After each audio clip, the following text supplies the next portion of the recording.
வணக்கம் நண்பர்களே, welcome to my channel. இன்னைக்கு இந்த வீடியோவில் எதை பற்றி பார்க்க போகிறோம் அப்படின்னா, இங்கே கிளி ஜோசியம் பார்த்தவங்களை கடலூரில் போலீஸ் அரெஸ்ட் பண்ணியிருக்கிறாங்க. அது ஏன் அப்படிங்கிற அந்த ஒரு தகவலையும், அது மட்டும் இல்லாமல் இங்கே கஞ்சா கருப்பு அவர்கள் பால் குடம் எடுத்திருக்கிறாரு, எந்த கட்சி வின் பண்ணணும் அப்படிங்கிற அந்த ஒரு தகவலையும், அதையும் தாண்டி இங்கே வித்யா வீரப்பன் திமுகவுக்கு மிகப்பெரிய சவாலை எடுத்திருக்கிறாங்க அப்படின்னு சொல்லலாம். அது என்ன சவால் அப்படிங்கிற அந்த ஒரு தகவலையும், அது மட்டும் இல்லாமல் தூத்துக்குடியில் பொட்டலூரணி அப்படிங்கிற ஊர் பொதுமக்கள் தேர்தலை புறக்கணிப்போம் அப்படின்னு சொல்லியிருந்தாங்க இல்லையா, அதே மாதிரி இப்போ திருவாரூரில் இருக்கிற ஒரு பொதுமக்களும் இங்கே தேர்தலை புறக்கணிக்கிறோம் அப்படின்னு சொல்லியிருக்கிறாங்க.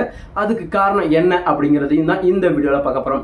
வீடியோக்குள்ள போகிறதுக்கு முன்னாடி நம்ம சேனலை சப்ஸ்கிரைப் பண்ணல அப்படின்னா தயவு செஞ்சு சப்ஸ்கிரைப் பண்ணுங்கள். உங்களுடைய ஒவ்வொரு சப்ஸ்கிரைப் தான் எனக்கு அடுத்தடுத்த வீடியோ போகிறதுக்கு அவ்வளோ முடிச்சுனா எனக்கு சொல்லலாம். அது மட்டும் இல்லாமல் இது புது சேனல் அப்படிங்கிறதால உங்களுடைய சப்போர்ட் ரொம்ப ரொம்ப அவசியம். அது எந்த அளவுக்கு அப்படின்னா, இப்போ நான் சொல்கிற இதே நியூஸை தான் இன்னொரு சேனல் கூட சொல்கிறாங்க. பட் அவங்களுக்குலாம் வியூஸ் அதிகமாக போகுது.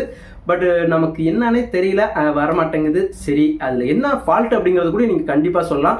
அதையும் தாண்டி என்னுடைய கருத்துலேருந்து உங்களுடைய கருத்துக்கள் மாறுபட்டு இருந்தால் கூட அதையும் கமெண்ட் செக்ஷன் சொல்லுங்கள். கருத்துக்கள் வரவேற்கப்படுகிறது. சரி, வாங்க வீடியோக்குள்ள போகலாம். முதல்ல இங்கே கிளி ஜோசியம் பார்த்தவங்களை ஏன் காவல்துறை கைது பண்ணாங்க அப்படின்னு பார்த்துடலாம். என்ன காரணம் அப்படின்னா, இங்கே கடலூர் மாவட்டத்தில் தங்கர் பச்சன் அவர்கள் நிற்கிறாங்க. அங்கே ஓட்டு சேகரிச்சிட்டு இருக்கிறப்ப அங்கே 2 ஜோசியக்காரங்க இருந்திருக்கிறாங்க.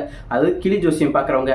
அவங்கள்ட்ட போயிட்டு ஜோசியம் பார்த்துருக்கிற தங்கர் பச்சன் அப்படி பார்த்துட்டு இருக்கிறப்ப கண்டிப்பாக நீங்கள் ஜெயிப்பீங்க அப்படின்ட்டு அவங்க சொல்கிறப்ப அந்த ஒரு வீடியோ அங்கே எடுத்துருக்கிறப்ப அது எல்லாமே பயங்கரமாக வைரலாக இருக்குது. இந்த தெரிஞ்ச நியூஸ் போலீஸ்காரங்க அங்கிருந்து உடனே அந்த 2 பேர்த்தையும் கைது பண்ணியிருக்கிறாங்க. ஏன் அப்படின்னு கேட்டதுக்கு, வனத்துறை சட்டத்தின் கீழே கிளியை வளர்க்கக்கூடாது அப்படிங்கிற ஒரு சட்டம் இருக்கு, அதனால தான் இவங்க 2 பேர்த்தையும் கைது பண்றேன் அப்படின்னு சொல்றாங்க. ஆனா இங்க அது வேறதான் அப்படின்னு சொல்லி இங்க பாமகவுடைய அன்புமணி ராமதாஸ் அவர்கள் கூடயும் இங்க ஒரு அறிக்கை விட்டுருக்காரு. என்ன அப்படின்னா, இங்க கிளி ஜோசியம் பார்க்கறவங்கள எதுக்கு பிடிச்சிங்க, நாங்க வெற்றி அடைஞ்சிரோம்னு சொன்னதுக்கே உங்களுக்கு இவ்வளோ பயமா அப்படிங்கிற மாதிரியான கண்டன அறிக்கையெல்லாம் அவர் விட்டுருக்கிறாரு. கொஞ்ச நேரத்திலே அவங்கள மறுபடியும் ரிலீஸ் பண்ணிட்டாங்க அப்படிங்கிற அறிவிப்பும் வந்துருச்சு. அது மட்டும் இல்லாமல் இங்கே கஞ்சா வைக்கிறவனும் சாராயம் வைக்கிறவனும் ஊருக்குள்ள தைரியமாக சுற்றிட்டு இருக்கிறானு, அவனெல்லாம் பிடிக்காம ஒரு ஜோசியம் பார்க்குறவரை போய் பிடிக்கிறீங்க. அவங்களுடைய குடும்பத்துக்கு அவங்களுடைய தேவைகளுக்கு என்ன பெருசாக வந்துடப்போகுது, அவங்களெல்லாம் பிடிச்சி நீங்கள் உங்களுடைய சட்டத்தை நிலநாட்டணுமா? அதையும் தாண்டி இங்கே அவங்க அந்த கிளியை ரொம்ப போட்டு கொடுமைலாம் படுத்த மாட்டாங்க. கண்டிப்பாக அதுக்கு ஆகாரம் அன்னம் அப்படின்ட்டு எல்லாமே கண்டிப்பாக கொடுத்து அதை வளர்த்துட்டு இருக்கிறாங்க அவங்களுடைய வயிற்று பிழப்புக்காக. அப்படிங்கிறப்ப இங்கே தப்பு செய்கிறவங்களாம் நிறைய பேர் இருக்கிறாங்க. அவனெல்லாம் விட்டுட்டு இப்படி கிளி ஜோசியம் பார்க்குறவங்களை பிடிச்சிருக்கிறீங்களே அப்படிங்கிறதான் ஒரு வருத்தத்துக்குரிய செய்தி. அதுக்கடுத்துதான் இங்கே இன்னொரு விஷயம் என்ன அப்படின்னா, இங்கே வடிவேலு அவர்கள் சினிமா ஃபீல்டை விட்டு ஒதுக்கப்பட்டதுக்கு காரணம் என்ன அப்படின்னு பார்த்தீங்கன்னா, கண்டிப்பாக அவருடைய திமுகவை ஆதரிச்சு செஞ்ச அந்த ஒரு பிரச்சாரம் அப்படின்னு சொல்லலாம். அப்படி அவர் சார்ந்து பண்ணியிருந்தா கூட பரவாயில்ல, பயங்கரமாக விஜய் அந்த தாக்கி பேசியிருக்கிறாரு அப்படிங்கிற அந்த ஒரு நியூஸ் தான் இங்கே அவரை ஃபீல்ட் அவுட் விட்டு வெளியே போய் நிற்க வைக்கிறதுக்கு காரணம்னே சொல்லலாம். அப்படி இருக்கும் பட்சத்தில் இன்னொரு காமெடி நடிகர் கஞ்சா கருப்பு அவர்கள் தான். அவங்க சமயபுரத்தில் இருக்கிற மாரியம்மன் கோயிலுக்கு 5 அக்னி சட்டியும் 3 பால் குடமும் எடுத்திருக்கிறாங்க.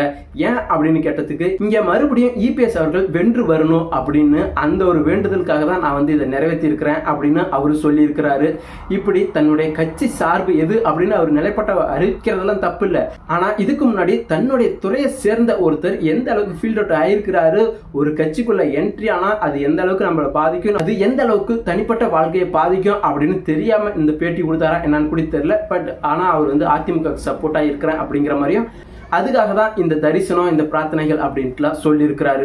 இப்படி ஒரு பக்கம் போயிட்டு இருக்கிறப்ப வித்யா வீரப்பன் அவங்க மிகப்பெரிய சவாலை விட்டு இருக்கிறாங்க. என்ன அப்படின்னா, இங்க அவங்க மேல பல பேர் பயங்கர குற்றச்சாட்டு சொல்லிட்டு இருக்கிறாங்க. அவங்களுக்கு எல்லாத்துக்கும் நான் ஒரு சவால் விடுறேன் அப்படிங்கிற மாதிரி இவங்க என்ன சொன்னாங்க அப்படின்னா, நீங்க சொல்ற குற்றச்சாட்டு எல்லாம் என்ன அப்படின்னு பாத்தீங்கன்னா, இங்க வீரப்பனுடைய மகள் கண்டிப்பா குற்ற பின்னணி இருக்கு அப்படிங்கிற மாதிரியான குற்றச்சாட்டுலாம் வைக்கிறீங்க. நான் உங்ககிட்ட கேட்கிற ஒரே ஒரு வேண்டுகோள் என்ன அப்படின்னா, இங்க என்னுடைய சொத்து மதிப்பு பட்டியலையும் நான் வெளியிடுறேன், நீங்களும் உங்களுடைய சொத்து விவரங்களை வெளியிடறதுக்கு தயாரா அப்படின்ட்டு அவங்க கேட்டிருக்கிறாங்க. ஏன் அப்படின்னா, இங்க திமுக அப்படிங்கிறவங்க எந்த அளவுக்கு சொத்து சேகரிச்சிருக்கிறாங்க அப்படிங்கிறது எல்லாத்துக்குமே தெரியும். அதை தாண்டி இங்க வீரப்பனுடைய மகளா இருந்துகிட்டு அவங்களுடைய சொத்து மதிப்பு எவ்வளவு இருக்கும் அப்படின்ட்டு அவங்க வெளியிடுறாங்க. ஏன் அப்படின்னா, இங்க வீரப்பன் தனக்காக காட்டுல இருந்து எதையும் சம்பாதிக்கல. முக்கியமா சொல்ல போனா யானை தந்தங்கள் வெட்டினதா இருக்கட்டும், இல்ல சந்தன மரங்களை கடத்தினதா இருக்கட்டும், இது எல்லாமே யார் வாங்கி வித்தாங்க அப்படிங்கிற அந்த ஒரு நிலவரத்தை காமிக்கணும் அப்படிங்கிறதுக்காக தான் இந்த ஒரு சவாலையும் விட்டுருக்கிறாங்க அப்படிங்கிற மாதிரி எனக்கு தோணுது. இப்படி ஒரு பக்கம் போயிட்டு இருக்கிறப்பதான் இன்னொரு விஷயமும் நடந்திருக்கு. என்ன அப்படின்னா, இங்க திருவாரூர் தொகுதியில ஒரு சில இடங்கள்ல தேர்தல் புறக்கணிப்பு அப்படிங்கிற போஸ்டர் ஒட்டி இருக்கிறாங்க. அதுக்கு காரணம் என்ன அப்படின்னு கேட்டீங்க, இங்க செல்போன் கம்பங்கள் மறுபடியும் நட வந்துருக்கிறாங்க. அதுக்கு எதிர்த்துதான் நாங்க இந்த கோரிக்கையை வச்சிருக்கிறோம். எங்களுக்கு இந்த செல்போன் கோபுரங்கள் வேணாம், அதுக்காக தான் நாங்க இந்த தேர்தலை புறக்கணிக்கிறோம் அப்படின்னு சொல்லியிருக்கிறாங்க. தூத்துக்குடியில பொட்டலூரணி அப்படிங்கிற ஊர்ல இருக்கிற அந்த மீன் கழிவுகளுடைய வாசத்தால அந்த ஊர் மக்கள் எல்லாருமே பயங்கரமா சிரமப்பட்டு இருக்கிறாங்க அப்படின்ட்டு நம்மளோட வீடியோல பதிவு பண்ணியிருப்போம். அப்படி இருக்கும் பட்சத்துல கண்டிப்பா முதல்ல ஆக்ஷன் அதுக்கு எடுத்திருக்கிறாங்களா இல்லையா, இல்ல அவங்க தேர்தலை புறக்கணிக்க தான் போறாங்களா அப்படிங்கிறத நம்ம பொறுத்திருந்து தான் பார்க்கணும். அதையும் தாண்டி இங்க பல விவசாயிகள் கூடயும் போராட்டம் பண்ணாங்க. மட்டும் இல்லாம இங்க இன்னொரு முக்கியமான விஷயம் சொல்ல மறந்துட்டேன். ஏன் அப்படின்னா, இங்க சம ஊதியம் சம வேலை அப்படின்ட்டு இங்க ஆசிரியர் இடைநிலை ஆசிரியர் நிரந்தரமா ஆக்குறோம் அப்படிங்கிற வாக்குறுதியை கொடுத்திருந்தாங்க. ஆனா அதை இது நாள் வரைக்கும் செயல்படுத்தவே இல்லை. அவங்களும் ஏகப்பட்ட போராட்டங்கள் நடத்தியிருக்கிறாங்க. ஆனா இதை பத்தி இந்த அரசியல் களத்துல யாருமே எடுத்து பேசல அப்படிங்கறதான் மிகப்பெரிய சோகம் அப்படின்னு சொல்லலாம். ஏன் அப்படின்னா, இந்த நேரத்துல பேசினா மட்டும்தான் அது செயல்முறைக்கு நடைமுறைக்கு வரும் அப்படிங்கறதுதான். அப்படி இருக்கும் பட்சத்துல ஏன் அந்த ஒரு கேள்வியை யாருமே கேட்க மாட்டாங்கிறாங்க. எதிர்க்கட்சி தலைவர் கூட அந்த கேள்வியை ஏன் இன்னொரு கேட்கல அப்படிங்கிற கேள்வி நமக்கே எழுது. அது மட்டும் இல்லாம அவர் மேலேயும் இதுல குறை இருக்கு. ஆனா இருந்தாலும் இந்த தேர்தல் நேரத்துல அதையெல்லாம் ஒரு அரசியல் பண்ணணும் அப்படின்னா கண்டிப்பா அவங்களுக்கும் ஒரு விடிவு காலம் வரும். அதையும் தாண்டி இப்படி நமக்காக கேள்வி கேட்கறாங்க அப்படின்ட்டு உங்க மேல கூட ஒரு கரிசனம் உண்டாகிறதுக்கு வாய்ப்பு இருக்கு. ஆனா இத நாம் தமிழர் கட்சியும் செய்யல, பாஜகவும் செய்யல, அதிமுகவும் செய்யல அப்படிங்கறதா மிகப்பெரிய சோகம் அப்படின்னு சொல்லலாம். இப்படியெல்லாம் பல பேர் பல விஷயங்கள் பண்ணிட்டு இருக்கிறப்ப இங்க திமுக இன்னொரு விஷயத்தையும் பண்ணியிருக்கிறாங்க. என்ன அப்படின்னா, இங்க வாக்கு சேகரிக்கணும், வாக்கை கேட்கறது வீட்டு கொண்டுட்டு போய் சேர்க்கணும் அப்படிங்கிறதுக்காக அவங்க ஒரு விளம்பரம் தயார் பண்ணியிருக்கிறாங்க.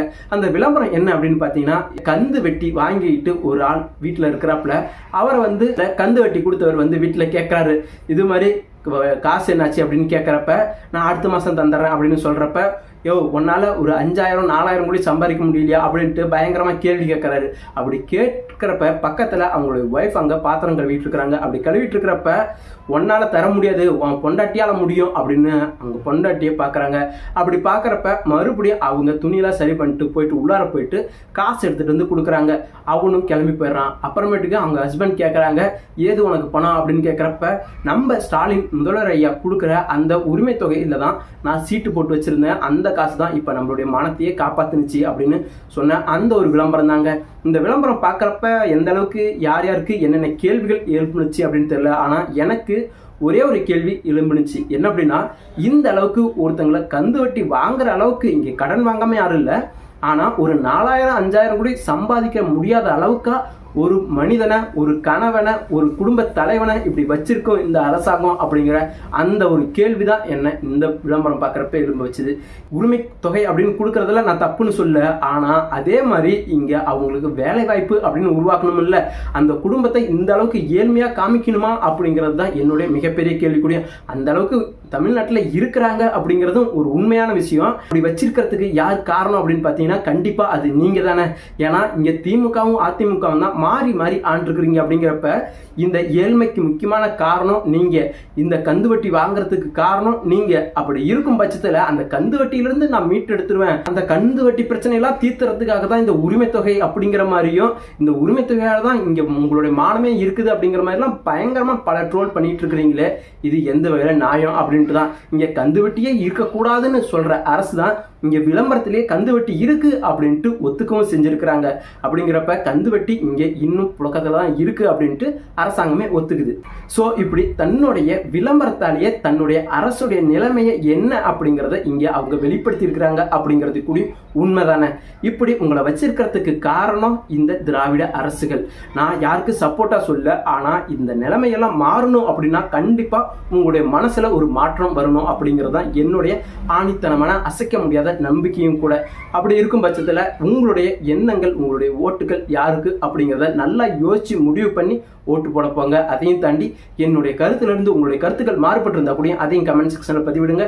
கருத்துக்கள் வரவேற்கப்படுகிறது. என்னுடைய இந்த பதிவு உங்களுக்கு பிடித்திருந்துச்சு அப்படின்னா மறக்காம லைக் பண்ணுங்க, ஷேர் பண்ணுங்க, முக்கியமா நம்ம சேனலை சப்ஸ்கிரைப் பண்ணுங்க. உங்களுடைய ஒவ்வொரு சப்ஸ்கிரைப் தான் எனக்கு அடுத்தடுத்த வீடியோ போறதுக்கு அவ்வளவு மோட்டிவேஷனா இருக்குன்னு சொல்லலாம். நன்றி, வணக்கம்.